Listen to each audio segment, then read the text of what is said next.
Warm greetings to everyone. Tune in for today's SME Finance and Financial Inclusion Data Working Group technical webinar on harnessing MSME data for an effective MSME policy development. My name is Nick Mohammed Zainul Kamarun, and I'm the AFI Policy SME Finance Policy Manager. And today we'll be supporting tonight's webinar with my colleague, Mr. Luis Trevino, Senior Policy Manager on Financial Inclusion Data. Please let me first acknowledge the presence of our guest speaker. First, Dr. Amel Idrissi from Bank of Maghrib, Mr. Richard Chirwa from Bank of Zambia, and Mr. Obert Maposa from FinMark Trust. Thank you for your participation and warm welcome to you all. I also would like to address a special thank to both of our chair, Ms. Monkolo Beyani from Bank of Zambia and Ms. Marwa from Central Bank of Egypt. Fellow participant, some housekeeping rules before we start our webinar. Mute audio. First, the host will control your audio and will unmute this only if you would like to contribute to the discussion. Video. Attendee videos are not visible during Zoom event. Raise hand feature. The raise hand feature allows attendees to indicate that they need something from the host or panelists. Q&A. There is a Q&A button. Please type questions for panelists to respond to during the session or allocate time towards the end of the webinar. Interpretation. Click on interpretation button and select your language, French or Spanish. Before we begin, allow me to give a brief introduction to the topic of MSME data for policy development. As you know, new technologies and methodology have emerged to assist countries in systematic MSME data analysis for application in various fields, including regulatory change and financial inclusion. The interest in collecting such information is increasing worldwide, leading to the development of national data collection strategies for an effective MSME policy development. Better control of process of utilizing data will enable countries to deal with more efficiently with the MSME subject, from making statistical data available on MSME that includes revising the financial inclusion indicator for MSME. Let us hear from regulators who are practicing holistic MSME data collection process and methodology in their policy development. Allow me to reiterate the objective of this webinar. First, we want to address the importance of harvesting MSME data in forming a comprehensive MSME financing policy framework. Second, to analyze the current indicators in measuring financial inclusion among MSME and propose for recommendation. And third, we would like to propose MSME data framework covering the data collection process that can serve as a guide for members in assessing and addressing data gaps. Also, let me emphasize that the expected output of the discussion will be in the form of framework with MSME data collection process and potential revision on the financial inclusion indicator. So the framework will come from the joint working group between SME Finance Working Group and also Data Working Group. Please note the structure of today's discussion is as follows. First, we will have the presentation by Dr. Amel Idrissi on the framework on data collection and proposed indicator. Second, the presentation by Mr. Richard Chirwa, Bank of Zambia, basically to share on the experience of collecting SME data in Zambia. And finally, presentation by Mr. Obert Maposa on the diagnostic study on the demand and supply side of collection the data. I know the topic tonight is a bit dry and heavy, so to ensure we keep the momentum, we will sandwich the presentation together with some questions and open more questions to the floor at the end of the webinar. So ladies and gentlemen, without further ado, I would like to welcome Dr. Amel Idrissi, Executive Director at Bank of Maghrib, to share her presentation. The floor is yours, Doctor. Thank you. Good afternoon. First, let me thank AFI for this opportunity. Can we start with the slide, please? Next. At every point of intersection between government and people, new information is created. This huge amount of data is nowadays known as big data. Big data is a term for large and complex unprocessed data. This data is difficult and also time-consuming to process using the traditional processing methodology. The processing of this gigantic data is based on new technology known as data science. Someone can hear me, so I will. Yeah, if you data can speak. Science. No, data science. Is it better now? Yeah, you can proceed, Doctor. Yeah? Okay. Okay. Data science is multidisciplinary field that brings together concepts from computer science, statistics, machine learning, and data analysis to understand and extract insights from the ever-increasing amount of data. Without a fast and reliable way to capture and understand all that data, governments can no longer operate effectively. And without the appropriate infrastructure, they can't do it securely. This is why data management and analytics are so crucial at all levels of government. Data analysis is very important to understand issues and problems and to explore data in a meaningful way.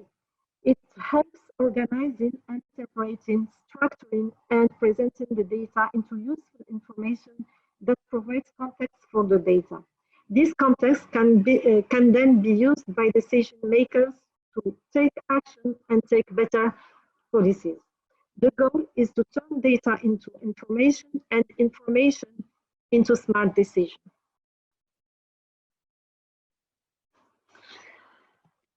The contribution of new technology in data analysis will help countries to have a powerful tool to process SME data in a systematic manner for application in various fields, including government and SME financial inclusion. Analytics has important effects on improving efficiency.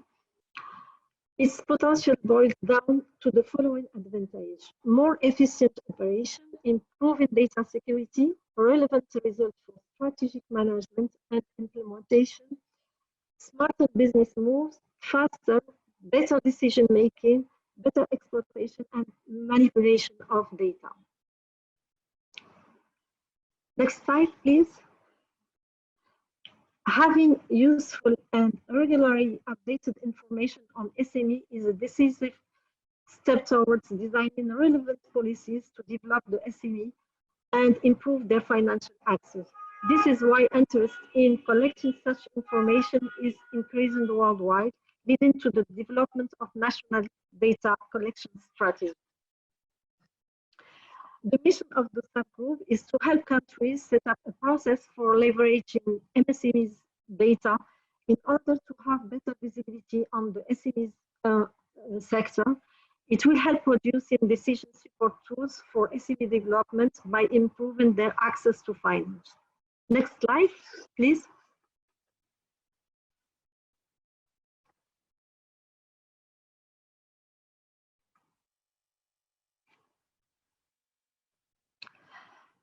We propose to set up a data analysis process to help countries exploit its data. The process contains 4 steps, as explained below: data collection, data processing, data analysis, and production of decision support tools.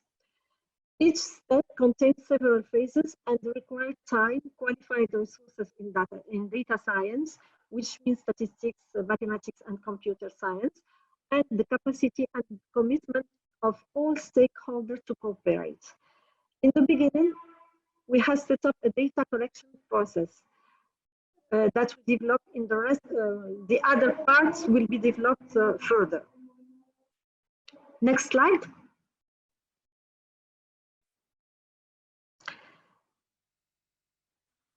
For the data collection process, the following points have been developed. We proposed a list of the most relevant SME indicators based on the benchmark conducted by the SME Observatory. We worked on the identification of all potential data sources for the SME from central banks, tax institutions, social security, etc.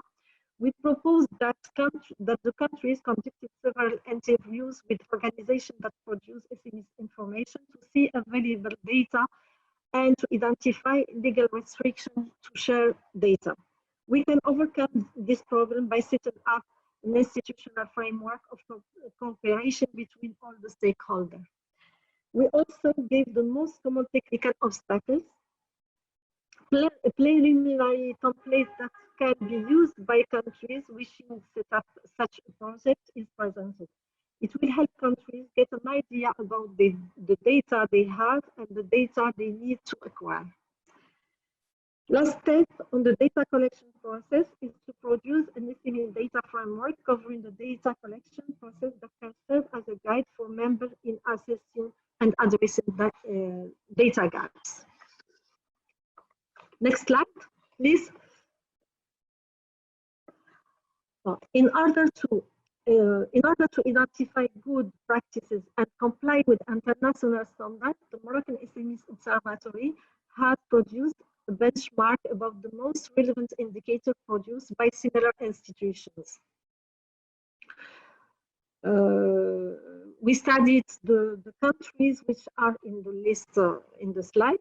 The choice of the countries to use in the benchmark is based on country with similar economies to Morocco economy, the seniority and expertise on the institution, and the availability of information. Next slide. This is the organism and agency we studied. There are some from Europe and some from Africa. Next slide.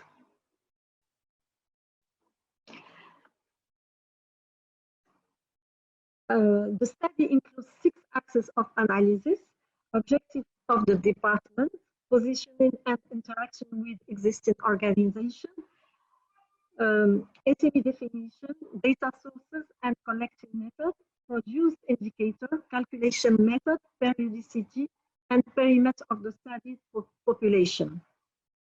Next slide, please. The benchmark has released the main indicator calculated by most of the country, which can be classified into 3 types of indicators: demographic, economic, and financial. We are going to detail this type of indicator. Next slide. Demographic indicator. This type of indicator is used to assess and analyze the profile and distribution of SMEs. Each indicator is calculated globally. It is also calculated by activity, by region, by turnover segments, and by gender of the owner of the enterprise if data are available. Next slide. The next slide is about the economic behavior. These statistics follow the economic activity as a whole.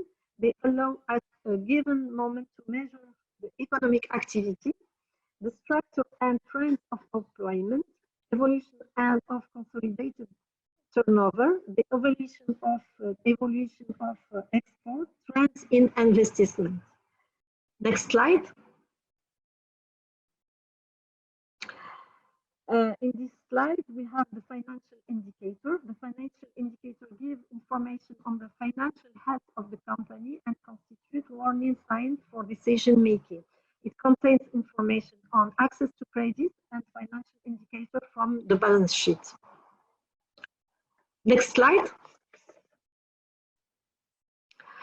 In this slide we give a summary of the indicator and the countries that use them, and we can the international benchmark showed that most countries around the world produce and publish statistics on the indicator listed previously.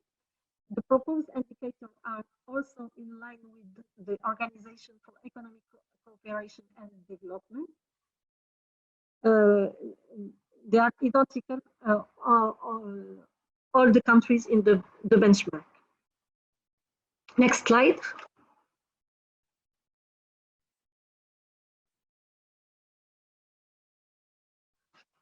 Okay, okay. Is it better now? I hope yes. Yes, yes, No? doctor. Yes, proceed. Okay, okay. Now we will go to the data sources part. There are three types of data sources for SME. National public institutions such as National Institutes of Statistics that collect and process demographic and economic data, ministry that collects data on their own sector of activities, the social security organization that collects employment data, central bank that collects credit data from banks on credit and payment incidents, tax institution which collect financial data like balance sheets, tractor, taxes, etc. There is another type of data sources for SME, international institutions, and private data banks. Next slide, please. We are in the step of identification of existing data and obstacles. The country is encouraged to conduct several interviews with organizations that produce SME information in order to see available data and identify the existence of the information needed. Several obstacles arise in collecting data and studying its availability. The SME Observatory has identified the most common obstacles that arise in data collection as listed below. Data silos. Most organizations have information and data about SME that they have developed over the years, but they are siloed and not communicated them with each other. And willingness to share, organizations may resist sharing data or collaborate partly due to privacy concern and security, or for political and cultural reasons. Lack of resources, legal issue, and technical problems.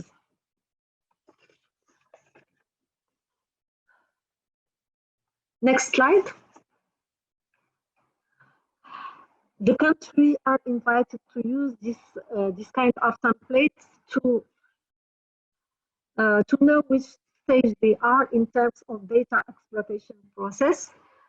We have general information, data collection, and outputs. Next slide.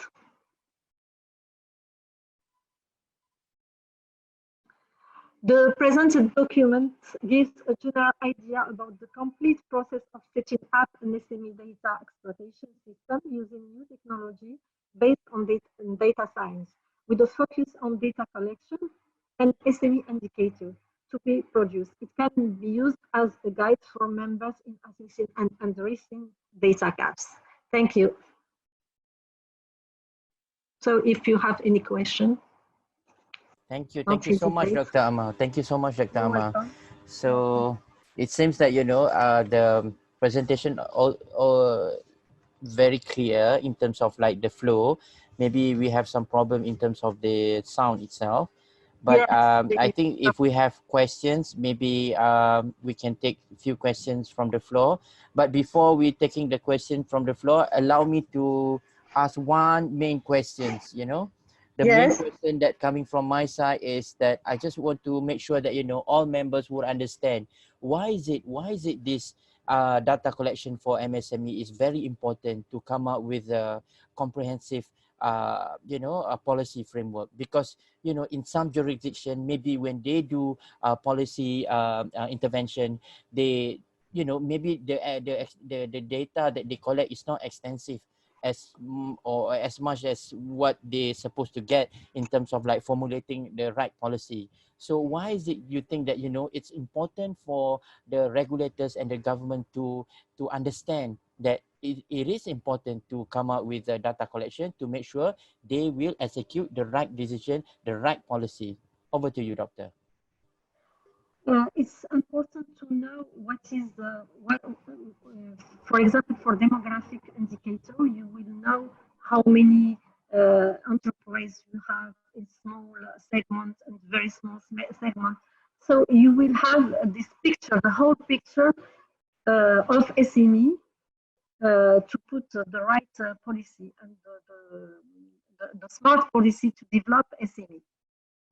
So it's very important to know what are you talking about before doing policy for SME? Okay, yeah. So the keywords there is the right, executing the right policy or the right decision. So can we have any questions from the floor before we proceed for the second presenter? If there is any question, you can put in the question and answer room, chat room, also through the chat box. But it's better in the Q&A chat box because it will be easier for, or you can show of hand also. Anyone? We Do you have Ms. Jacqueline Simwanza. Ms. Jacqueline, do you have a question? And we also have a question from Mr. Walid. Okay, I will allow Jacqueline to talk first. Okay, can you allow Jacqueline to talk? Hello, Jacqueline. Can you talk now? Oh, Jacqueline cannot talk. Hello, Jacqueline. Okay. Okay. Can we have Walid also to ask questions? Hello, Jacqueline Walid. has a question. She writes the question. Okay, Jacqueline, over to you. Can you speak now? Next, Yes, I'll read it from the... Okay, Ms. Jacqueline, good. Sorry, please go ahead. Okay. I'm looking at the various challenges faced in capturing SME data. I think we've seen from the challenges outlined that some institutions are not comfortable with sharing the information. So what can really help us in synchronizing this data from different institutions? Because for Zambia, I'm with the Ministry of Finance, Zambia. We do capture data through our statistics agency, referred to as Zamstat, but we find that other institutions also have different data that would like to leverage from, but it's the issue of synchronizing this data. So I'm wondering how you can help us, what we can do to really, assist us in synchronizing the data from different institutions. Thank you, Jacqueline. Yes, Dr. Amel, if you can this is why in my presentation I said that it is necessary to have commitment for all stakeholders at high level.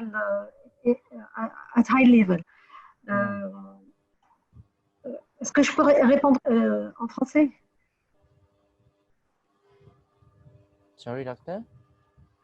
Can I answer in French? You want to answer in French? Okay. Yes. You can answer in French, and then maybe Taty, we can get the assistant from the moderator to reply in English. Moderator? Sorry, interpreter? French interpreter? Yes, sure. He'll type it in the chat box. Okay. You can answer in French, doctor, and then the French interpreter will reply in the chat box. Ok.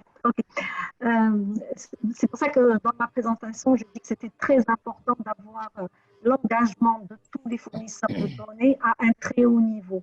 Moi, je vois l'exemple du Maroc. Nous avons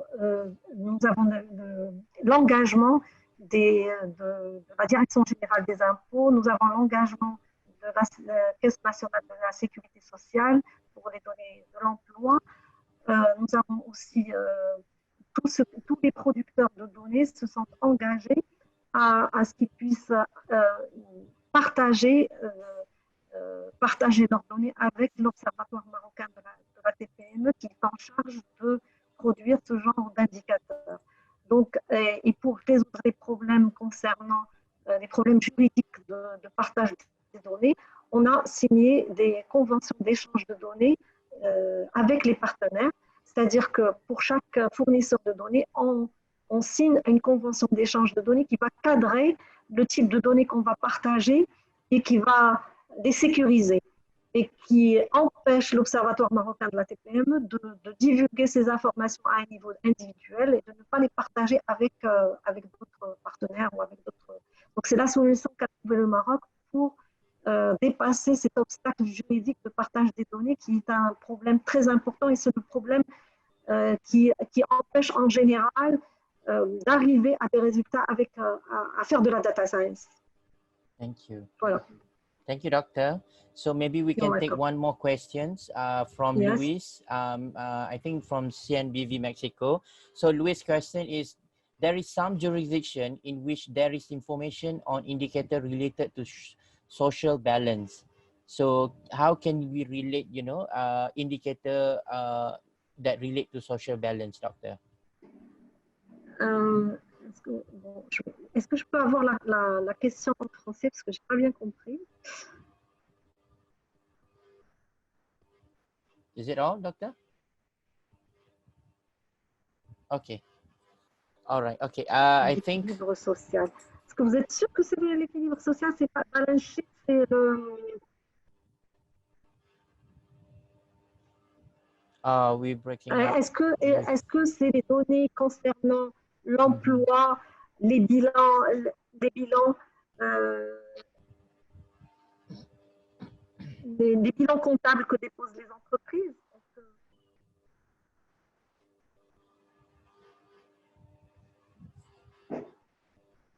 We have some problem with. Okay.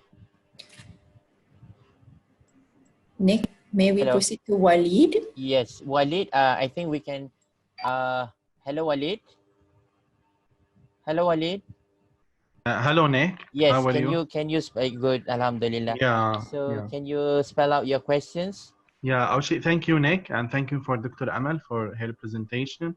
And how they do the mandate in Morocco regarding the SMEs. It's considerably unique. My questions, as we know, Nick, that for the credit bureau or the credit information company, it's considered one of the main of the sources for data for us as a supervisor or as a regulator, as a Central Bank of Jordan, to do our supervisory rule.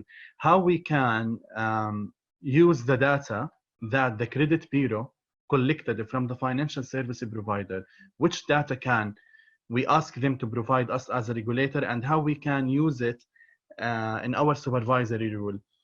And as we hear that sometimes, and as we know that some of the credit bureau, they don't have a reporting engine, so they need to develop. Should we ask them to develop this this reporting engine or not? They don't have it. Okay. Thank you. Thank you. Thank you, Walid. Alors, Dr. Amel. Au Maroc, nous avons un crédit bureau qui gère tout ce qui est c'est un répertoire, c'est une base de données qui recense tous les crédits. Toutes les banques ont l'obligation de déclarer les crédits à ce crédit bureau. Donc, c'est une chance de pouvoir exploiter ces données. L'Observatoire marocain de la TPM reçoit les données, certaines données du crédit bureau pour calculer justement le taux d'inclusion financière des entreprises, de la toute petite et moyenne entreprise, et aussi les incidents de paiement et les retards de paiement. Donc, on a un certain nombre d'indicateurs.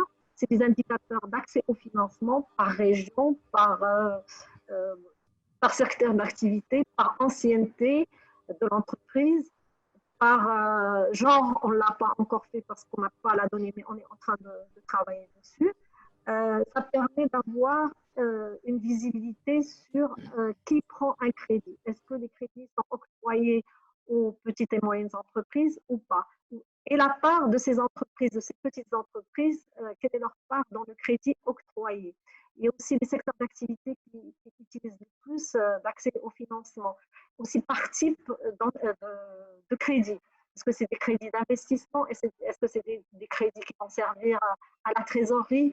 Est-ce que c'est des crédits juste pour faire vivre l'entreprise? Tout ça, c'est des indicateurs qu'on a réussi à produire avec ce cadre d'échange de données que l'Observatoire a signé avec le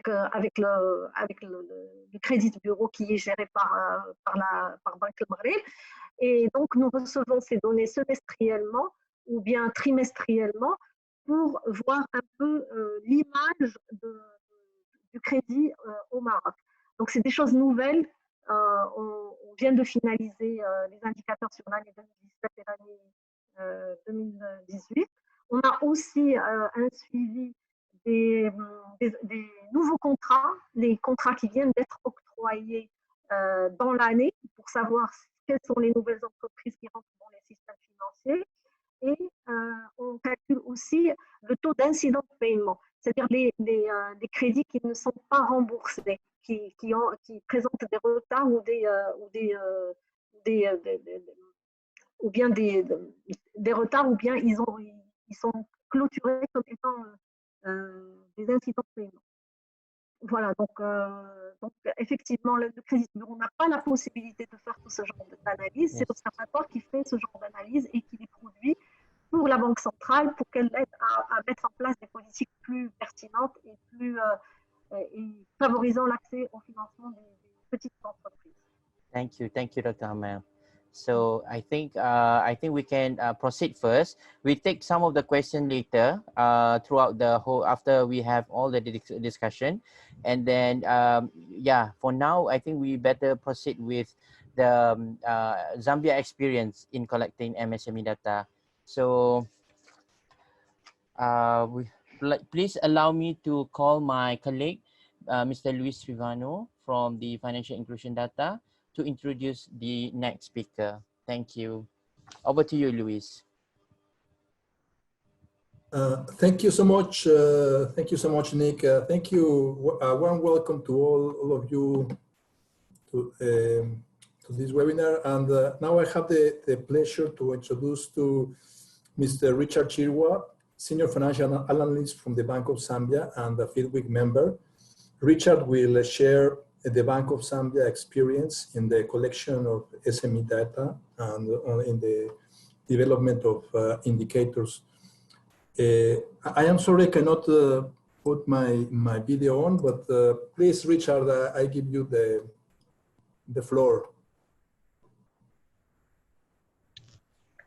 Thank you very much, and good afternoon to all the participants.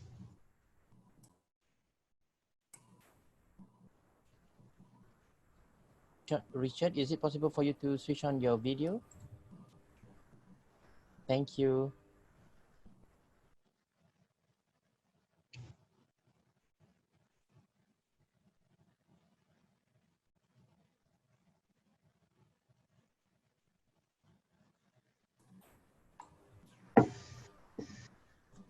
Yes, please proceed, Richard.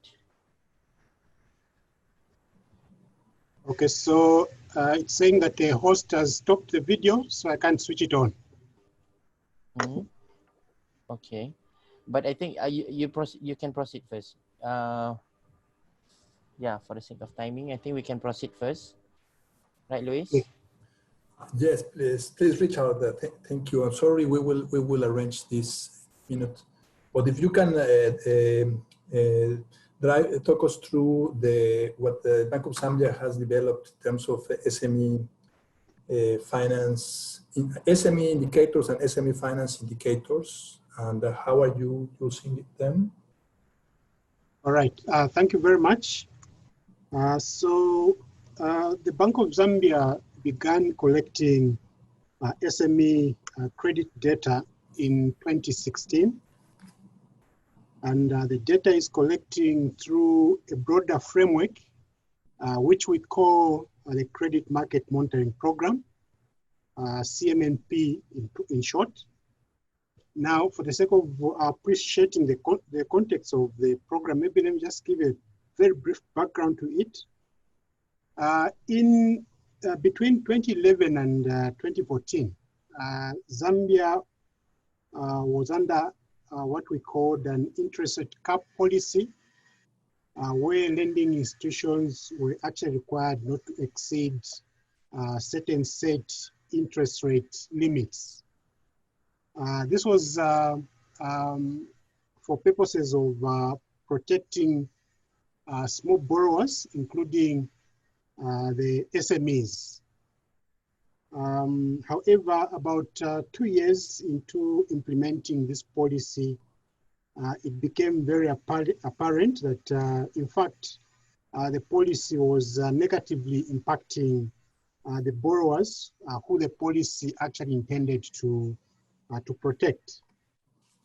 And so we needed to establish exactly what the impact of this policy was on the credit market, probably for purposes of us influencing the reversal of that policy. And we needed data in that respect to be able to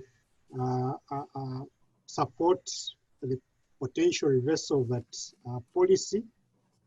And because of that, we, through the Financial Sector Deepening Africa, instituted a study which involved the collection and analysis of disaggregated credit data from the supervised financial institutions.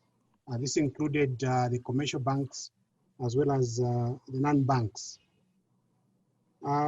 When this study was completed by the consultant came back to us and said the market actually didn't have any disaggregated credit data. And so it was difficult for them to be able to arrive at a conclusion with regard to the real impact of the interest rate cap policy. And arising from this finding, they recommended that the Bank of Zambia should come up with a credit market monitoring a framework which should be able to facilitate a systematic collection of credit data, which should be able to assist in the monitoring of credit trends by the Bank of Zambia, be able to inform policy formulation, but also be able to inform formulation of policies to intervene in cases of any issues that the Bank of Zambia could be seeing coming out of the credit market. But also it was envisaged that the information that would be coming from this framework would actually help financial service providers themselves in carrying out peer comparison, but also to be able to just generally provide credit information to the financial sector for various uses. And therefore, we went in to design a credit market program or framework which had 3 components. One was the monitoring themes. We had to come up with themes that we needed to monitor in the credit market. We had to come up with the indicators, and we had to come up with the data collection tools. So with regard to the monitoring themes, we had 5 of them. The first was for us to be able to monitor access to credit, not just SME credit, but also credit in general. But also we needed to monitor indebtedness or debt stress in the financial sector. We needed to monitor the price of credit. We needed to monitor cost of credit, and also matters to do with market conduct in the financial sector. With regard to the indicators that we identified to be able to help us monitor these themes, we had the following. With regard to access to credit, the indicators are basically a number of credit consumers that are active, the value of credit that is disbursed according to key credit products that we identified, which I'm going to share later on as I continue with the presentation. We also had an indicator to do with the value of credit disbursed according to the key end users. Again, we identified a number of key end users, which I'm going to share with us. We also needed to monitor a demand for credit to some extent. With regard to debt stress, the indicators as follows. The non-performing loans and bad debt indicators according to the key credit products. We also had NPLs, bad debt indicators according to key end users, the percentage of consumers with impaired credit status. We also have indicators relating to debt enforcement statistics. That was on the side of debt stress or indebtedness. With regard to price of credit, the main indicator was, of course, the total charge of credit, which is basically interest, fees, insurance, penalty fees, and these are to be collected according to the end user and the credit product categories. We also had indicators related to the cost of credit and of course market conduct. Later on, I'll be able to indicate that there are some of these monitoring themes that we still in the course of implementing.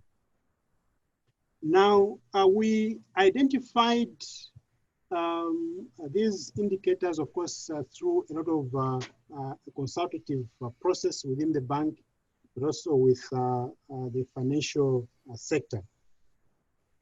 With regard to the data collection tools, the main data collection tool is what we call the data returns.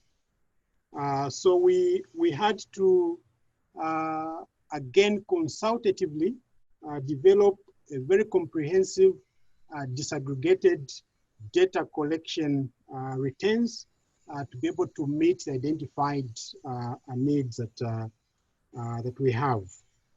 And the data collection is done for the credit product categories that we identified and the end user categories that we also did identify. Now, we identified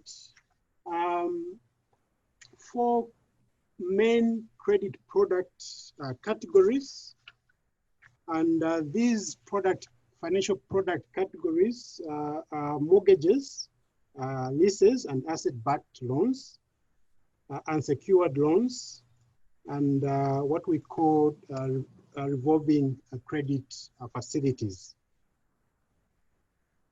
And we also identified 7 end user categories. And these end user categories were as follows: households and individuals, businesses. Now, businesses are further categorized into 2. They are large businesses and the medium, small, medium enterprises, SMEs that we're discussing this afternoon. We also had agricultural end users, which are also categorized into large and small. Another end user is government, and we provided for an end user that we called other end users. Now, this is supposed to cater for any end user category that cannot fit into the identified 6 end users. Now, SME was defined according to the definition that is used by the Ministry of Commerce. And Ministry of Commerce actually defines small, medium enterprises according to the number of employees in that particular business entity. We had to pick on one particular definition for SMEs, recognizing the fact that the market had different ways of defining SMEs. So we had to come up with a uniform definition, so much that when we collect this information, we'll be analyzing it with an understanding that it is actually uniform information collected using the same definition. So we defined SMEs from the point of view or based on the number of employees existing in a particular enterprises. Now, because we're talking about SMEs, probably I could go in detail here and look at exactly what it is that we collect, what kind of data we collect with regard to SMEs. First of all, we collect the number of applicants. Now, I must mention that this data is collected on a quarterly basis, and the data is consolidated, summarized, and published on a quarterly basis. So we collect number of applicants, loan applicants for SMEs, the number of applicants that were accepted by the lending institution during a particular quarter. We also do collect a number of applications that were rejected during that particular reporting period. We also do collect number of loans that were disbursed to SMEs in the reporting period, the value of loans to SMEs that were disbursed in the reporting period. We also do collect data with regard to disbursements in number and value to priority end users. Now, the priority end users here are referring to women, youths, as well as borrowers that are found in the rural areas of the country. We also do collect disbursements in both number and value according to each credit product type. Like I indicated earlier, the credit product types identified were leases, unsecured loans, mortgages, and revolving credit facilities. We also do collect information on disbursements in number and value according to the size of loans. So we have in our reporting template various bands of loan sizes, and for each of those bands, we collect disbursements in number, but also in the value of loans. We also do have disbursements in numbers and values according to loan tenures. Again, this is to help us be able to see how much is being disbursed to various loan tenures that the credit providers are providing to the consumers of the credit services. Now, that was on the disbursement side. On the data side, that is to say, with regard to the outstanding loan book at any given end of reporting period, we do collect the number and value of loans outstanding. Again, this is analyzed according to each product type. We also have, for purposes of us being able to determine the level of debt stress in the market, collect information with regard to an age analysis of the loan book. Again, this loan book that is aged is analyzed according to number and value for each product type. And then we also have data with regard to statistics on loan accounts that are subject to debt enforcement. Again, this is meant to reinforce our knowledge of the level of debt stress in the market. So this information is collected through this data return that each of the supervised financial service provider submits to the Bank of Zambia on a quarterly basis. Now, with regard to dissemination, like I indicated at the beginning of my presentation, we publish consolidated information or data on a quarterly basis on our website. And we also do publish annual credit market monitoring report. And this is again done through our website. Going forward, we are planning to engage in having periodic dissemination workshops so that we can enhance dissemination of this information to various stakeholders that have got a stake in this particular information. Now, of course, we had a number of challenges in the process of putting up this framework. One of them is the issue that I referred to earlier, the issue of the definition of small medium enterprises. When we went into the financial sector, into the financial service providers, we did discover that they had a different view of who they looked at to be small and medium enterprise. So we needed to come up with a common definition, and this was a great challenge to us as the Bank of Zambia, but also to the financial service providers, because then they needed to some extent recalibrate their MIS to be able to facilitate collection of small medium enterprises as per the definition that we had arrived at.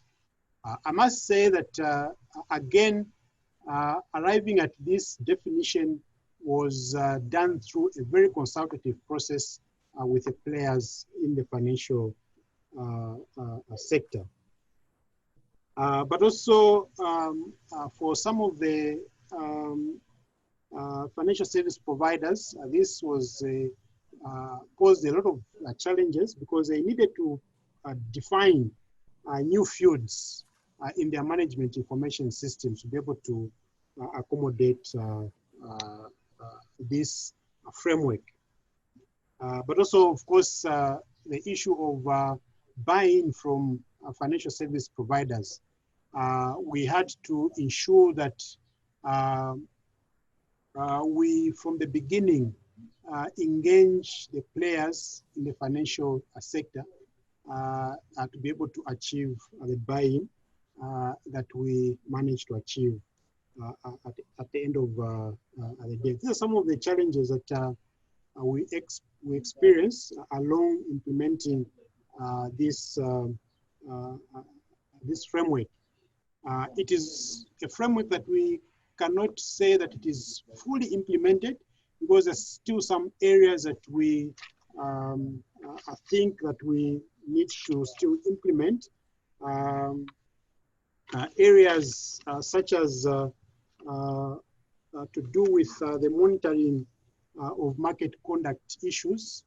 We need to find a way of how we can collect qualitative information with regard to consumer protection and market conduct issues. And we hope that as we go on implementing this framework, this will come on along the way. In summary, this is our experience as a Bank of Zambia. And if you went to the Bank of Zambia website, you should be able to see credit data, not just for SMEs, but for all credit end users from the year 2016 to 2019. You also be able to find our credit market monitoring reports from the year 2016 to the year 2019. Thank you very much. Thank you very much, Richard. I think this is very, very interesting. You know, the development of this credit market monitoring program and the tools that you have been developing. I think it's a very interesting. By the way, you can I think that you can now upload your video for allow all the audience to see you. And we have some questions. I will go I think I will just try to summarize some of the questions just to go quickly through them and then to allow for our next speaker. But I think they are very, very interesting. So I think there are two questions that two persons that have questions on how for instance, how Bank of Zambia or any other stakeholder has used this data on any specific policy. For instance, on thinking on SMEs, I don't know if you have any policy or any example of using this really amazing tool for enabling the SME finance. Okay, so yeah, so I may not point to a particular policy issue that thus far we have applied this data to, but what we had initially planned and intended was that we first of all needed to have a collection of sufficient data which would actually give us a sufficient confidence that we'll be able to, that will be developing policies that will be anchored on sufficient data collected over a period of time.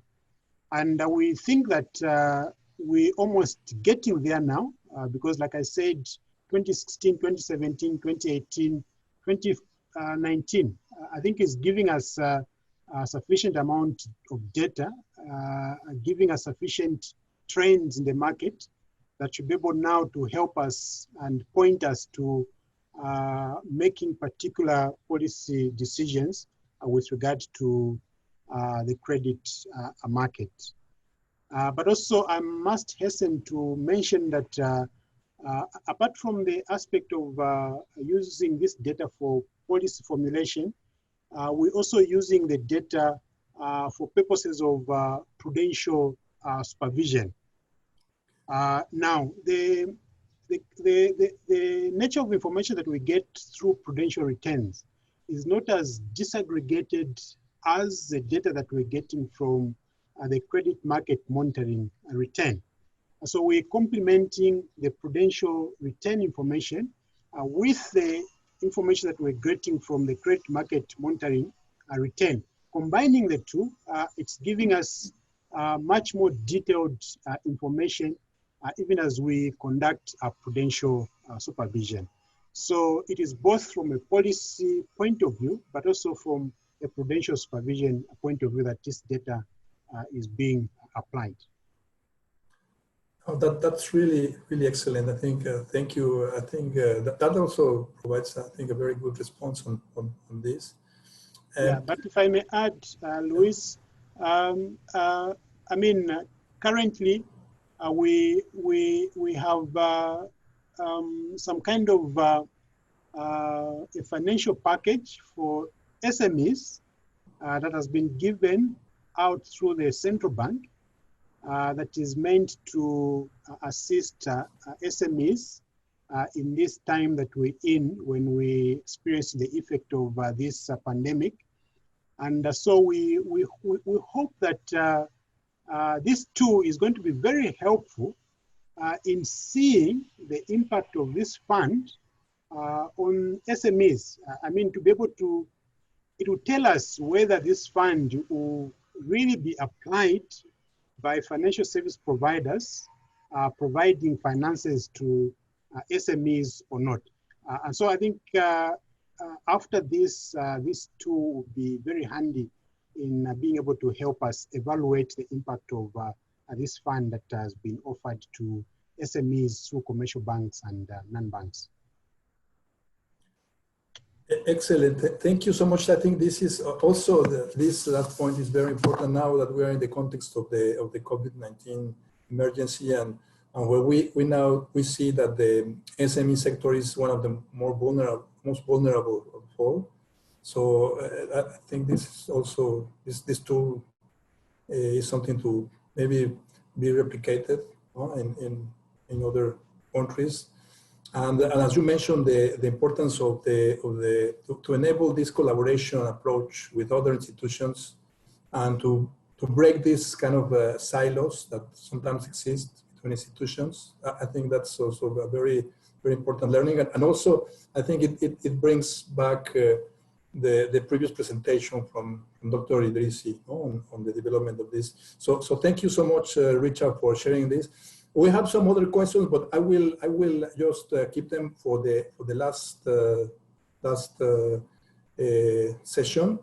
Now, please let me introduce now to the next speaker. But thank you so much, Richard. I think this has been very, very, very useful. Now, please let me. We have just listened to our two AFI members, regulators, policymakers, one in the case study and previously on all of the theoretical approach to develop data framework on SMEs. So now let me introduce you to Mr. Obert Maposa from the FinMark Trust.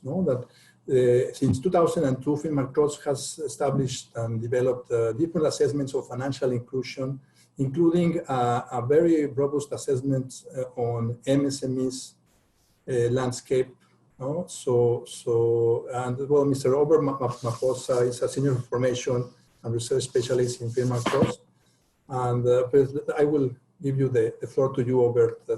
So thank you so much. Thank you. Good afternoon and good evening to our audience and other panelists. As discussed by the other speakers, my part today is really to just go through our demand side and supply side approach and framework that we've used in terms of MSME data collection as a framework that feeds into the policy framework. I'm not going to spend too much time with our background from an institutional perspective, but the core offering that we've really tried to understand, and which is in the theory of change, is understanding the MSME sector in its entirety, as well as in making it a very engaging and consultative process in aligning any framework from data collection through to the data framework itself, as well as how it fits into the broader policy framework. And I think today, this first slide goes to what the previous speaker, Dr. Amel, had already addressed there is quite a data universe out there. But what we've tried to do is to really identify the core parts within the MSME ecosystem that make it critical to understand for a very thoroughly evidence-based policy making initiative. So we look at the demand side as well as the supply side. With the demand side, we're really looking at the business owners, which is the core MSME sector. Who are they? What are their needs? What level of business development are they? Are they informal or are they formal? And what type of financial services, business support, access to market do they currently have? And looking at that, we will come into a bit more detail on that part.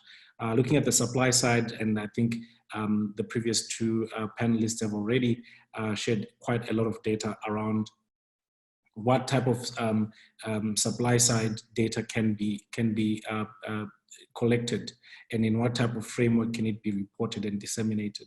I will come to that in my following slides in a bit more detail. And obviously looking at the regulatory and policy environment, looking at different policies that have been passed on the MSME sector, how relevant are they? Are they speaking to the current status of what is on the ground? So we try and collect all these data points in a diagnostic approach where we try and really thoroughly engage with the different data points and their contribution to the sector in allowing us to tell the pulse of the different subsectors and participants in that economy. Looking at the next slide, we have the holistic, which is in part what we also presented to last year, and this is just a recap on how this this framework is then designed. From the very onset, it is a stakeholder-driven process. So we do not see any one ministry, being the only participant or player within this sector.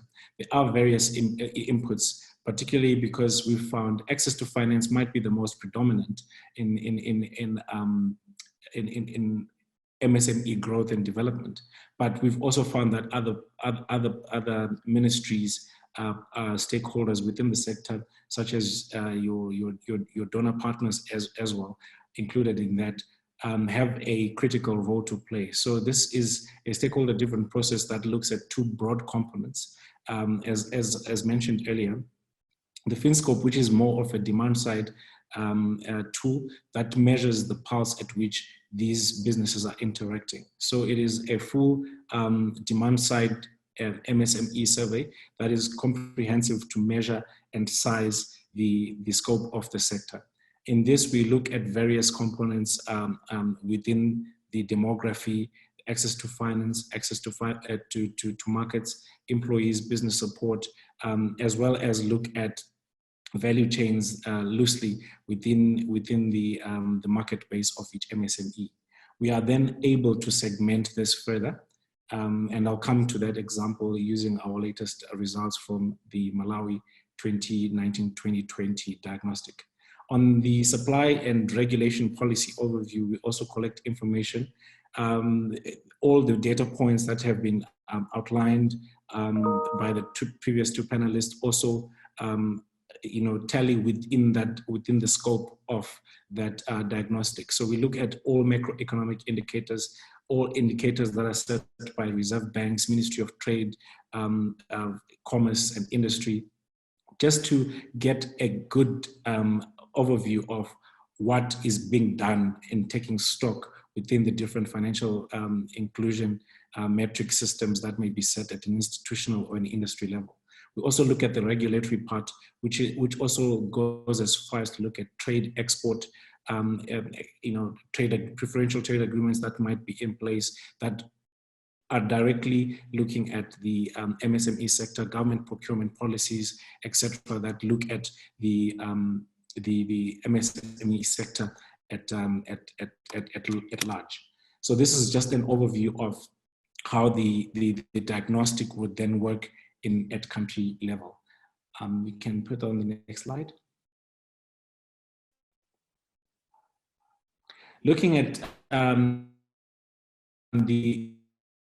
we're really trying to look at what are the particular components within the data collection framework from a demand side perspective.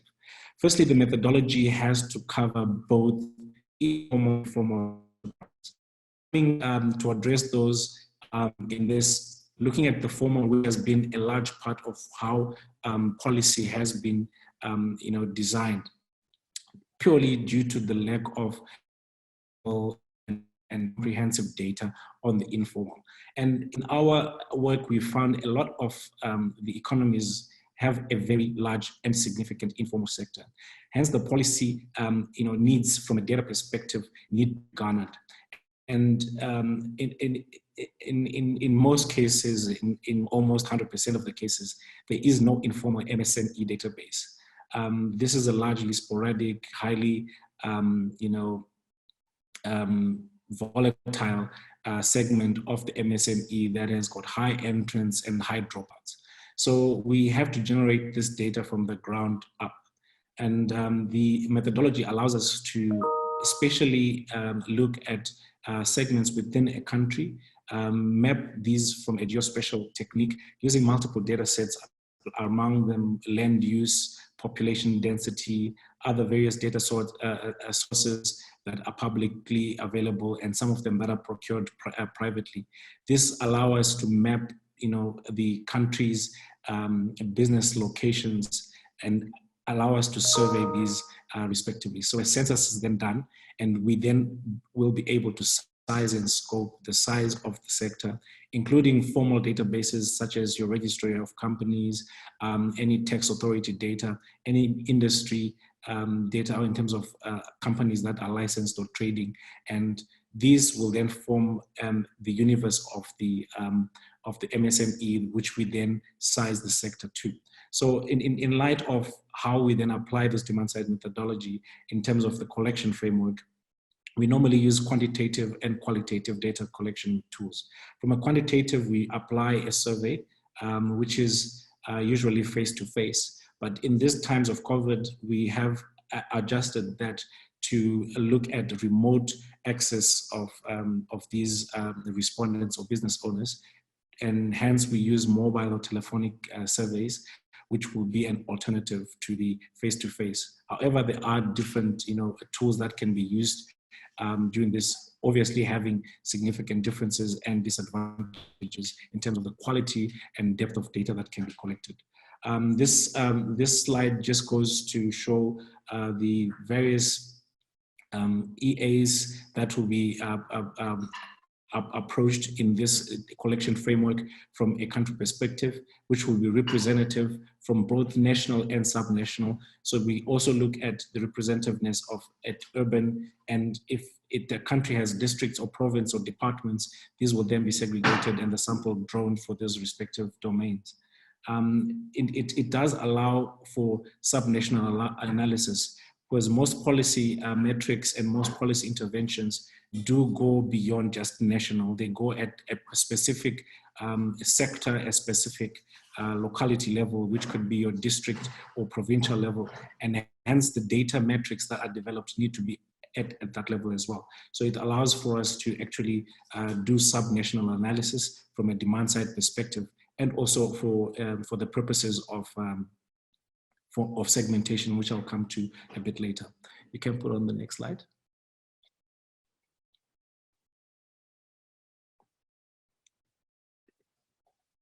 So next slide. Added to this is the supply side data collection policy framework that feeds into a policy framework. As Dr. Amala and Mr. Chirwa have already mentioned, within the various institutions, there are already frameworks and collection tools for different points of data. And it can be very overwhelming from a supply side perspective on what data to focus on. So we've made it a top-down and a bottom-up approach into really understanding what supply-side metrics are needed and required at a policy level. Sometimes the data will need to be informed by broadly a policy. And there have been questions on whether a standardized or one-size-fits-all MSME definition applies.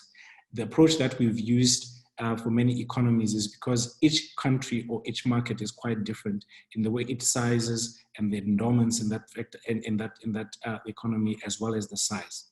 So comparing two economies, by virtue, they should have different MSME definitions that suit the context of which the country applies. However, for cross-country comparison, it might be important to have one definition to allow apples to be compared to apples. So within the country context, the survey will follow the policy framework. And this is something that we've also had to revise from the bottom up to say, what are the proper definitions for sizing an economy, for what defines as micro to the difference to what defines a medium enterprise. And what we found from the bottom up, it has to take into account many attributes, such as your turnover, your employee size, as well as the value of assets. The latter being more applicable to your more formalized businesses, the ones that have proper valuations of the enterprises, etc. Looking at the data collection framework, we've got your regulatory supply side, and it also draws in from the demand side, and these will then be prioritized in terms of the analytical framework that we use on the supply side. However, there are definitely points of data that will be garnered from various institutions, including industry bodies, credit bureaus, tax authorities, and even more data is now coming in from payment aggregators such as your your mobile network operators that allow and that trade from a transactional perspective with most of these traders in the micro and small enterprises. Next slide. So what I would like to take you through quickly is the case study, just drawing from the findings that we've recently concluded in Malawi. As mentioned, it was MSME diagnosis, which allows for a 360 view of the MSME sector. This is pulling in the demand, the supply, the policy, and regulatory overview. We've done this in Eswatini and concluded it recently in Malawi. What we try and attempt to do this is to have a stakeholder-driven process. And the importance of this is that the definitions that are agreed on what constitutes a medium and the metrics in terms of measurement and pulling data through from various points into one central point becomes quite easy. And therefore, we can actually effect a better policy with a broader and enriched stakeholder consultation process.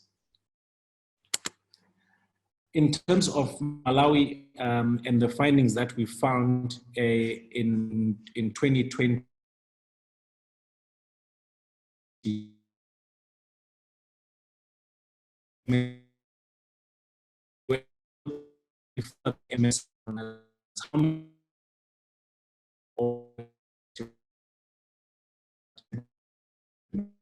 able to look at Malawi and be able to map these on a geospatial perspective.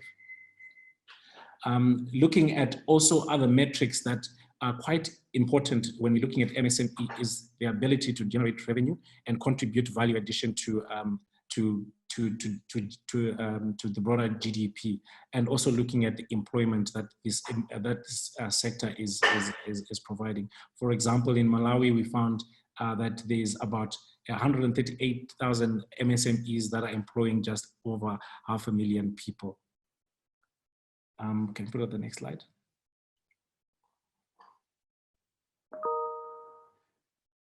Defining MSMEs will have to take a very country-specific approach, as mentioned earlier.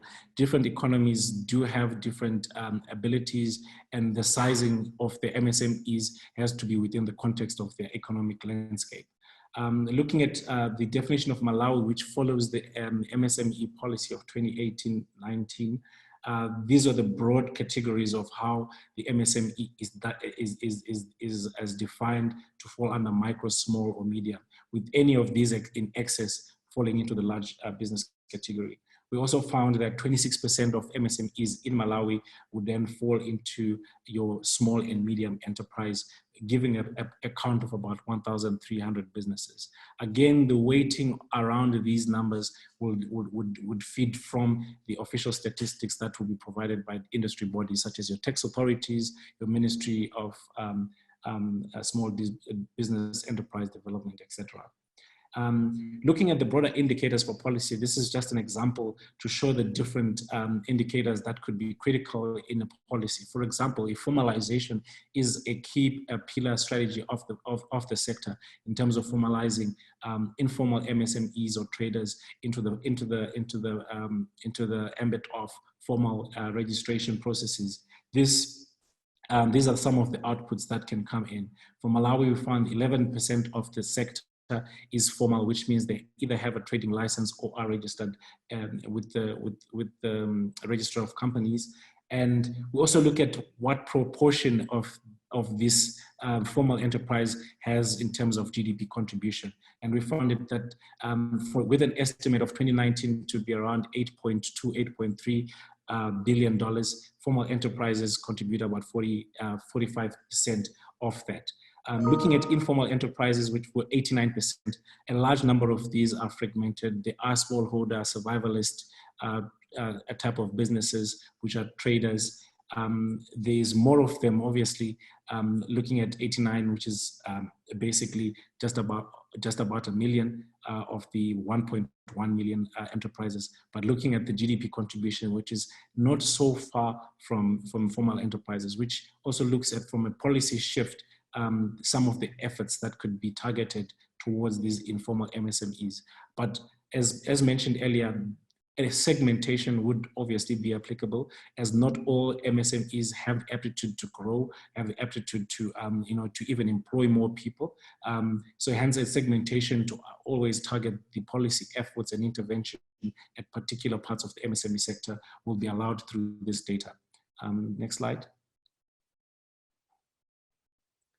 And this in this framework, we're trying to answer to looking at the one of the objectives of this was really to review the indicators for measuring financial inclusion or financial access to the MSMEs. Looking at a framework that analyzes the depth, the breadth, and quality of financial services. We developed a framework which has been largely used over FinScope surveys, and a similar approach applies to MSMEs in looking at their inclusion in terms of finance from both an informal and a formal perspective. And this can be further broken down by service, but we break it down in terms of formal versus informal. Formal being those that are administered by formal institutions and obviously regulated, and informal being unregulated. And we also have a financial excluded, which are business owners that might not be interacting with any formal or informal financial service product. Moving on to the next slide, we actually look at how these tools from a transaction or payments perspective, from a savings, from a credit, and then an insurance perspective. The demand side indicators identify, the link of what is the actual MSME need and what are the various tools that they are using to fulfill this need. If it is a cash inflow, are they using both their current debtors book as well as their an overdraft to manage cash flow? Are they doing debt factoring? Is that a service that is available in the country, which is correspondent with the supply side diagnostic, and to see where the gap lies in between the need, the actual usage of projects on the demand side, as well as what is the service provision on the supply side. So we tend to look at financial inclusion from a broad and then to a specific, where we look at credit and we look at the amount of credit, which is short-term or long-term, and we are able to actually look at these from a demand side and the supply side lens as well, to look at what is the difference between these. Looking at the next slide, we factor in the different products in terms of the uptake and we are able to then analyze this from in a national, even subnational level, but also cross-country, which is the advantage of a standardized methodology used that we can compare this level of financial access across countries. Just looking at the results coming from Malawi, as this is the second survey that they implemented since the first one in 2012, we see an increase in the amount of businesses accessing bank products, be they credit, savings, or transactional. We also see a large increase in other formal, which includes your insurance, mobile money, from 9 to 30. And this really shows the growth and breadth that mobile money is enabling business owners within the MSME sector to also have access to formal services. And this is how we then interpret these from an access strand, and we have different indicators within the financial access to MSMEs that can illustrate the different products, as well as the depth of those in terms of the penetration and uptake by business owners. Looking at the different indicators, just to exemplify within the banking we can actually look within the banking products. What are where is the growth and where is the decline? So while looking at Malawi, while we see a 2 percentage point increase, we can go a bit deeper to look at what are the actual drivers within the banking landscape that MSMEs are accessing, and what is the pattern behind that. We can look at frequency of usage as well as the channel that they mainly use. Are they using mainly bank deposits? Is it a check or transactional? Are they processing their payments? Are they accessing credit via the different products within the financial banking sector? So this is just to exemplify how we can then track those indicators over time. Next slide. Looking at financial access and overview, this is just drawing in from those very broad segments, primarily banking, which is an anchor in terms of financial service provision. But we can also look at it across MFIs, across mobile money. We can all look at it by service provider. But here we look at broadly the groups of savings, borrowing, and insurance. Looking at banking has an increase. There's a large correlation within the MSME owners between personal and business banking. We also look at the need in which the fulfillment of the business is using that particular tool from any provider, and also looking at the barriers of those that are failing to use this tool. This just shows as an example of if we're looking at insurance, there is very little penetration or really little uptake of insurance by MSME owners. We're looking at the barriers to that. They perceive it as very expensive, and some of them are not aware. So we are able to put a narrative around it and also look at the awareness of certain products. Could it be a product design or could it be a market facilitation role which allows for new products to be entered to fulfill a definite need that prevails from the demand side? Let's moving on. Looking at the supply side, there is a wealth of data, and I think I will not try and restate what the earlier speakers have already put through in terms of the different collection efforts within institutions, particularly the central banks or the Ministry of Trade and Investment. But having that broader view, we've sort of come, having done that whole diagnostic exercise, looking at what products are available in the market.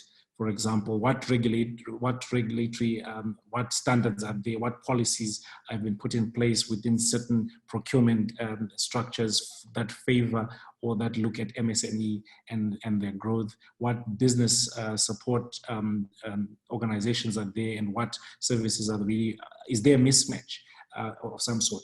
We've sort of come to, supply side as well as sectoral as well as regulatory. So I will not go through these in detail, but this is just to show some considerations that will then come into the supply side work, such as formalization and compliance. There is lack of, there's limited access to markets, and also, looking at within segments of the SMEs, women and youth, which might be a hindrance to them, that might need a policy directed particularly to the implement of particular segments within a SME population.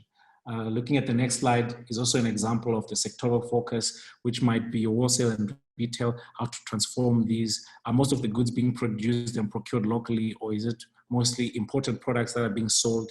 And how can this be changed to favor more of locally manufactured goods and the procurement processes, and in making sure that these value chains are lifted, and local producers also have access to markets locally, and looking at export limitations such as standards, etc., how these can be improved. Next slide. We're looking at regulatory constraints. And within the innovation, particularly supply side, there's constraints from a financial service provision. Sometimes most times we've found that the landscape of financial services, particularly formal ones, sort of took a commercial or retail approach that was previously designed for consumers and large corporates. And it's sort of like the MSMEs are found it as a missing middle and have to have almost a retrofit approach where they do not quite get the product. They'll get a product that is available to use it for something else, particularly accessing it from a personal capacity, but though it having an intention for use within the business. So most of these are information asymmetries that were found from supply side, diagnostics, the need for product innovation, particularly to engineer products that are suited to the business climate, particularly within the developing market, and also to appeal to a large group of informal MSMEs that are looking for funding and otherwise shun formal service provision due to factors of mismatch between products and need. The next slide is just looking at how this data collection frameworks then fit into a data framework, which then fits into a policy framework. It then always has to speak to the intervention areas which will be identified at a policy level. And for Malawi, we identified 4 core ones, and there's quite detailed intervention suggestions and recommendations under each based on the findings. The first one being enhancing access to finance for SMEs, promoting access to markets, improving value chain access, developing the capacity of SMEs as well as supporting their formalization, and changing the dynamic from compliance of formalization to actually finding a service for MSMEs that to find them that context appealing.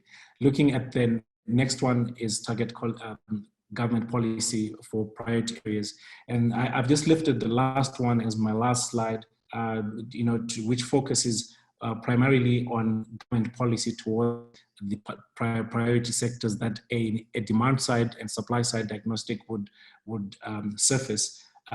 For example, the reviewing of existing data and conducting deep dives. This has been quite an important part because there is an abundance of data. Value chain studies have been done specific to soybeans, for example, exporting of tobacco, transitioning of tobacco farms to other cash crops. And there is a need for these studies to reach the broader audience of implementers, industry, policy makers, and stakeholders at large, so that they are aware, because there are large information asymmetries within that context.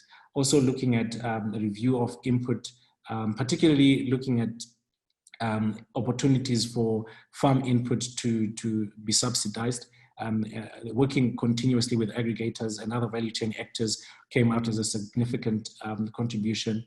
We also looked at the public procurement and disposal of public assets policy, and looking at how MSMEs could also have a critical role to play, which also supports their sustainability and also access to markets, particularly also looking at sub-segments within the MSMEs, such as your women and youth.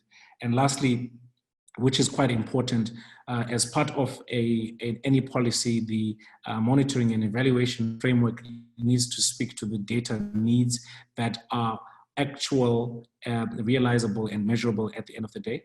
We found there has to be a tracking of some sort, mobile tracking of MSMEs to see the policy reach other intervention areas being appropriately reached via the different implementation strategies, and also to see the impact and be able to track it from time.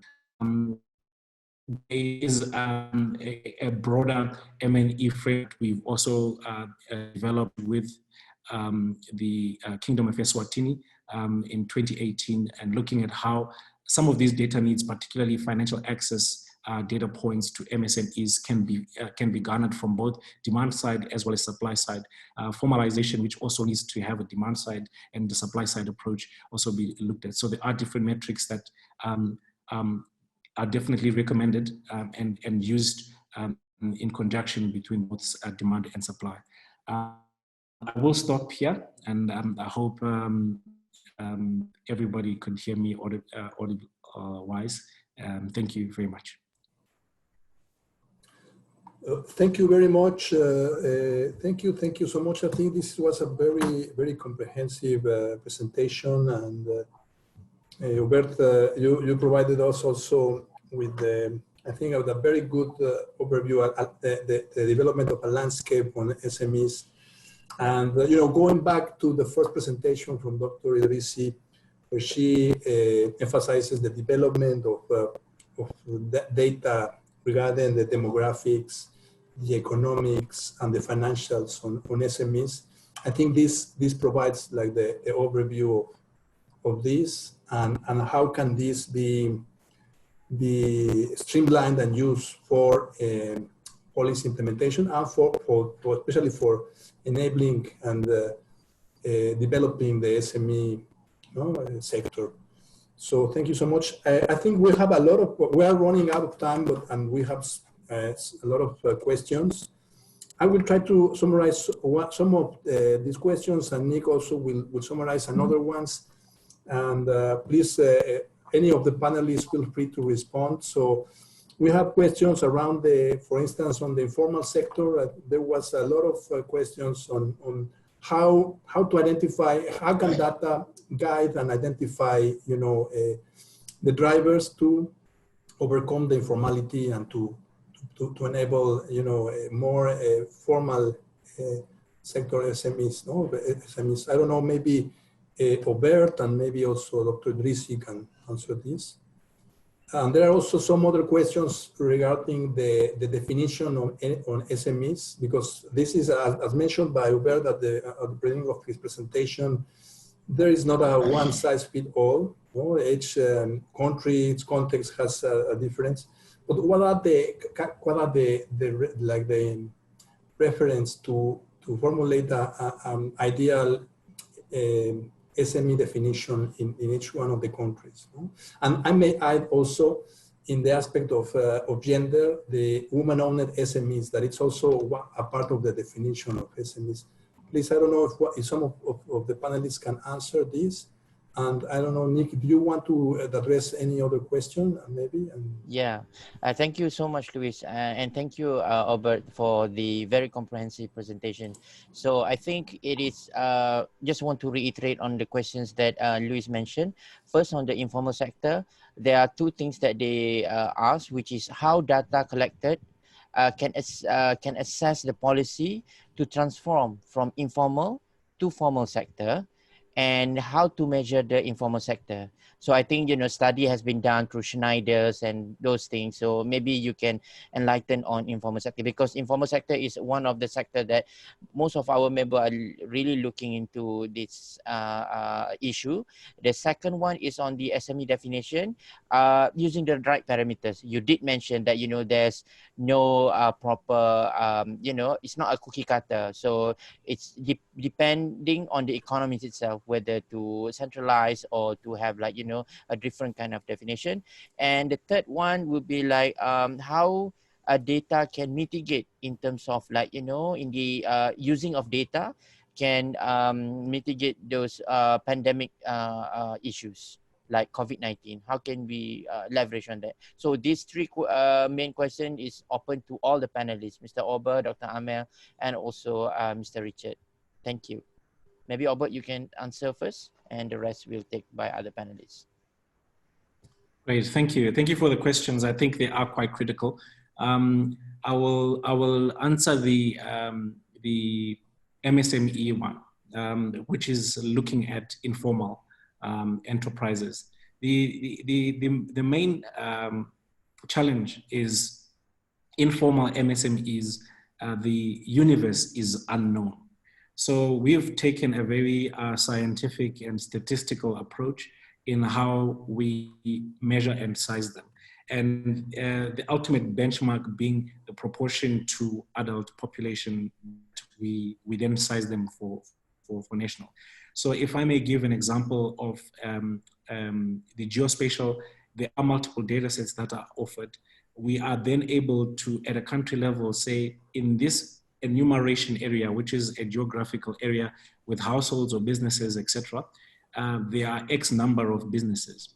So once we get a physical team to go to that EA, we then census all the businesses. And in this census, we are basically listing all visible enterprises. It could be a workshop, a salon that meets within the MSME criteria. So it has to employ, say, less than 100 people, a turnover not more than X number, depending on the country. We then list all the businesses, visit all the households within that geographic area, list them, as well as identify if there are any business owners in that household. What this then does via the statistical analysis and weighting process, it then assigns that in this particular EA, there's X number of business owners. For example, if there are 50, 10 of which are small, 2 of which are medium, and the rest are micro. We also look at formality, if they are registered or not. We're able to look at that. We then take a sample of about 10 businesses, which we then interview. The rest of these will then be used for weighting. And at a national level, we'll be able to calculate credibly the amount of informal MSMEs. For formal ones, depending on the universal number that is available via the either multiple data sources such as tax authorities, Ministry of Industry, Commerce and Trade, or Registry of Business institution, we can then weight that population of sampled to represent the total population or universe. That way, a credible and statistically proven approach can be applied in terms of sizing the sector, as well as its scope in terms of size, sector, etc. So that is how we approach informal. But it is a bottom-up approach where we actually go to these enterprises in identified enumeration areas. As per the slides, we are able to look at EAs with a high probability of having MSMEs, which means we are able to sample from each pocket of the country to ensure a representative survey, and the figures that are coming out are also nationally representative. I think that was the main question around informal.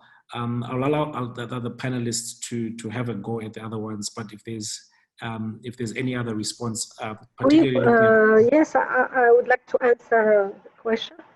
Yes, je vais répondre en français. Yes, please donc pour la définition de la TPME, on a bien vu l'année dernière avec le groupe de travail sur la définition de la TPME qu'il n'y a pas de définition universelle pour définir la TPME. Chaque pays doit doit utiliser sa propre définition qui est conforme à la réalité terrain, à son économie. Mais par contre, ce qui est important, c'est que tous les utilisateurs de toutes les institutions doivent utiliser et s'aligner sur la même définition au sein d'un même pays. Ça, c'est important d'avoir une unique définition qui soit homogène pour pouvoir définir la TPME au sein du même pays. Et choisir une définition qui soit simple et modulable pour pouvoir appliquer des processus de data science sur cette définition. Par exemple, au Maroc, on n'a pas encore de définition unique au niveau de tout le pays, mais on a choisi d'utiliser le chiffre d'affaires pour segmenter les TPME et avoir une flexibilité en fonction des besoins de chaque institution. On va mettre le seuil de la définition en fonction du besoin. Pour ce qui est de l'informel, comme a répondu le panéliste, que c'est une autre façon d'appréhender la problématique de la donnée au niveau de l'informel. Ce n'est pas du tout la même chose que le formel, où le formel, par définition, il va déposer une déclaration d'impôt, il va déclarer des employés et donc les institutions ont de la donnée sur l'entreprise et cette donnée peut être croisée avec la donnée d'accès au financement, avec d'autres informations et pouvoir en sortir quelque chose. Pour ce qui est de l'informel, par définition, il n'y a pas de données dans les institutions. C'est une entreprise qui travaille au noir et donc qui ne déclare pas ses impôts, qui ne déclare pas ses employés et on ne peut pas avoir de données sur ça. Donc, on est obligé de passer par des enquêtes. À mon avis, c'est le seul moyen d'avoir et de récolter de l'information sur l'informel. Il faut utiliser des enquêtes qui vont être systématiques et qui donneront de l'information sur l'informel. Pour ce qui est de l'impact du Covid, par exemple, est-ce qu'on peut utiliser ces systèmes pour des catastrophes ou comme ce qu'on voit avec le Covid? Oui, évidemment, c'est fait pour, quand on a un système qui est automatisé, où on a déjà travaillé avec les données de différentes institutions et qu'on a composé une base de données avec des informations qui proviennent des différentes sources. On a l'habitude de travailler avec ça, on les a fiabilisés et on produit. Donc, ça va être plus facile de mesurer l'impact du Covid, par exemple, sur l'emploi, sur l'économie, etc., puisque à l'instant T, on va pouvoir comparer ce qu'on avait déjà auparavant avec ce qui vient d'arriver. Donc voilà, c'est ce que j'avais à dire par rapport à ces trois questions. Merci. Yes, thank you, Dr. Amel. I think, Luis, we can proceed with the next agenda. Over to you, Luis. Okay, thank you. Thank you so much, Dr. Idrissi, and thank you, Obert, for your responses. I want to thank all of you, all of the speakers for tonight's intervention, I think, or today's intervention. I think they have provided a lot of insights and in-depth of these issues. Now, I want to give the closing remarks to our working group chairs. First to Mrs. Mankolo Bejani, chair of the SME Finance Working Group, and then I will give the word to Ms. Marwa Losari, chair of the Financial Inclusion Data Working Group. Thanks. I don't know if you can please unmute them for them to speak. Yes, Mankolo has been unmuted. Yeah. Thank you so much. Can everybody hear me? Yes, thank you, yes. Mankolo. Thank you, Chair. Yes, over to you, Mankolo. Good morning, good afternoon, good evening from whichever part of the world you're tuned in from. Let me start by commending our discussants, our panelists for their presentations and the moderators also. I must say it's been a very exciting session and I think it has really opened up a lot of us. You know, when you look at financial inclusion, we talk about financial inclusion all the time. What really is financial inclusion? You know, in very brief terms, for me, financial inclusion is all about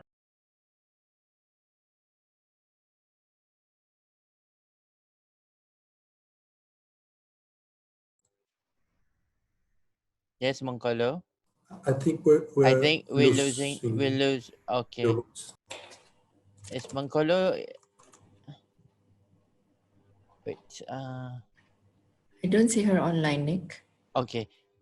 So while waiting for Miss Mankolo, maybe we can request Miss Marwa, Luis. Yes, please, Marwa.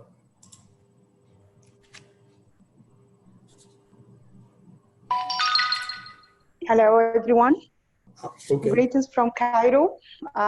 Many thanks actually to our panelists today, Dr. Amel, Mr. Richard, and Mr. Obert, for their valuable intervention and knowledge sharing.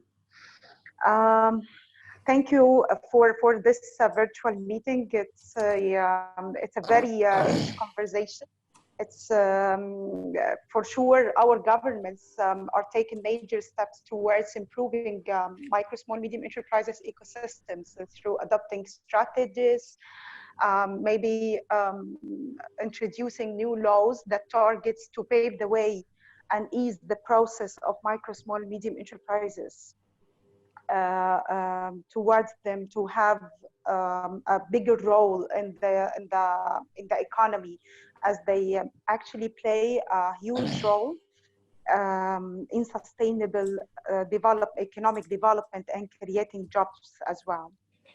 In the meantime, actually, financial regulators, especially central banks, have introduced too many regulations and have taken major leaps to avail finance to the MSME. And I believe leveraging on technology in data analysis, using big data and data science would be of benefit to the regulators, as Mr. Obert were mentioning, especially when it comes to the informal sector and transferring it to the formal one. This could be benefited actually for the regulators to develop an evidence-based policies. And more importantly is to set smart targets for the availing finance again to the micro, small, medium enterprises. Those are really, experiences actually are very rich in terms of highlighting the impact of the data on boosting the micro, small, medium enterprises. SME and FID Week were supposedly to meet previous month, but unfortunately this couldn't be done because of the COVID-19 circumstances. I believe that after this virtual meeting, we can see a great opportunity to start working all together with the MSME working group to jointly developing a framework for a data collection process and analysis, and most importantly, to measure the impact of the policies introduced to the markets.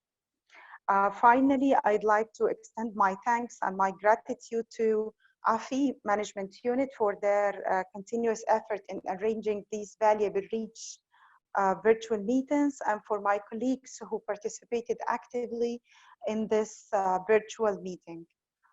Thank you very much, and please stay safe. Thank you, Ms. Marwa. So can we welcome Ms. Monkolo again, Taty? Monkolo? Hi, can you hear me? Yes. I don't know what happened. I just disappeared.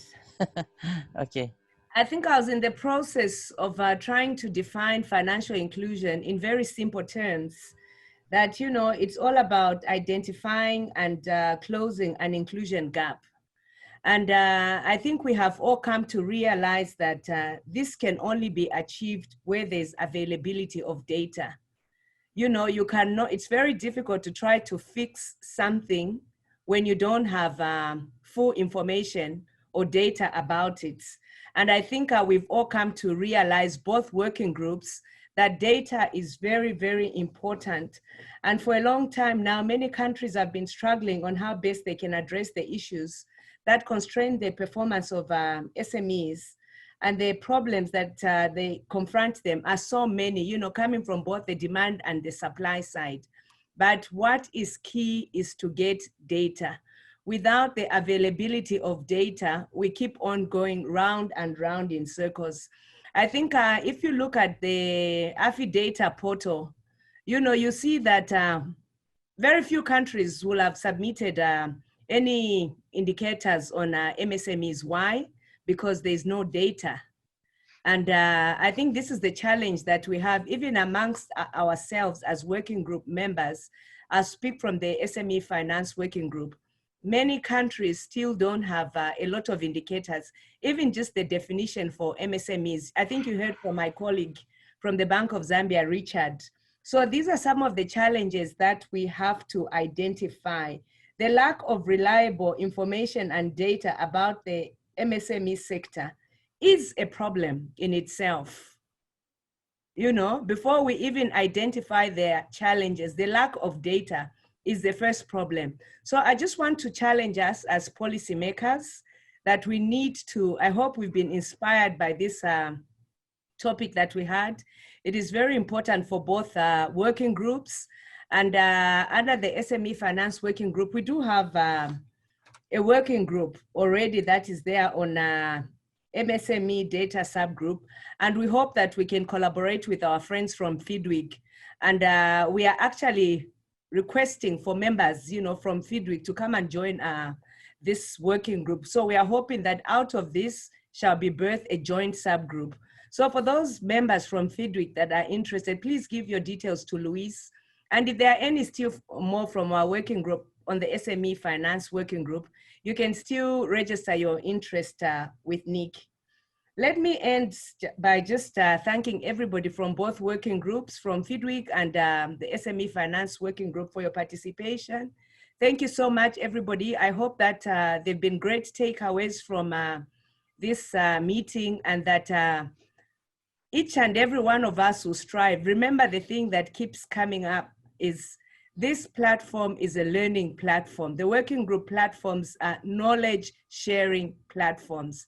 Therefore, I hope that there's been a valuable knowledge takeaway from this session that we had this afternoon. Thank you very much again to the panelists and to the moderators. Thank you.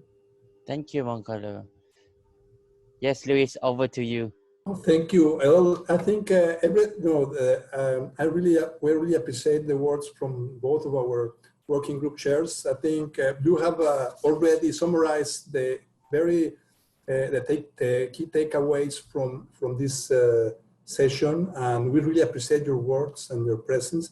We also really want to thank our speakers. I think you have provided a lot of insights, and also you have provided us with a lot of hunger for going more in depth into these topics. And from the AFI management team, we welcome these initiatives with this work stream. I think from the Financial Inclusion Data Working Group, there's also a lot of interest in developing this.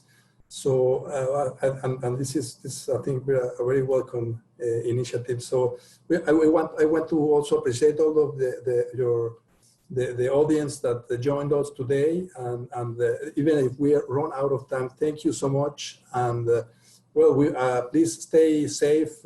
If you are on the lockdown as we are, please stay home and stay safe. And we look forward to see you face to face in the near future. Thank you so much for joining us. And please, we are welcoming your. If you are interested to join or to develop this subgroup in the Financial Inclusion Data Working Group, joining the SME Finance Working Group, please send us a message, and we will be very, very eager to develop this. Thank you so much, and good morning, good evening, and good night. Thank you. Ramadan Kareem. Bye. Ramadan Kareem. Thank you. Bye. Thank you very much. Bye. Bye. Thank you. Bye. Thank you. Bye-bye. Thank you. Bye-bye. Thank you. Thank you. Bye-bye.